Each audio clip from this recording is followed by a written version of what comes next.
د مزار شریف ښاروالۍ د هدایت پر اساس د ښار د ټولو ناحیو مسؤلینو په خپلو اړوندو سیمو کې له استوګنیزو کورونو او عمارتي تاسیساتو څخه څارنه پیل کړه. ورته مهال د نهمې ناحیې امیر وویل چې د دوی د څارنې ټیم هره ورځ له استوګنیزو کورونو او عمارتي تاسیساتو څخه څارنه کوي چې تر دې مهاله یې څه باندې 3000 کورونه او دولتي تاسیسات ثبت کړي دي.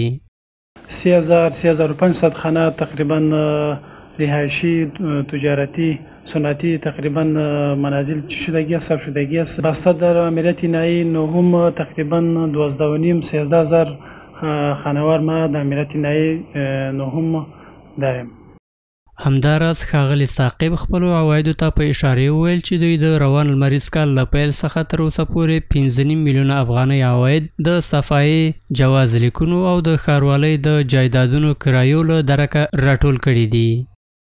از شروع 14 سدوسی تا حال الحمدلله عواید ما بسیار زیاد شده گشت. تقریبا 5.5 میلیون عواید ما از بابت صفایی، جواز، کرای موقت، تکس از همین 4 منبع عواید ما افزایش پیدا کردگی است که در سیستم IPMS یا در سیستم بانک جمع‌آوری شدگی است انشالله.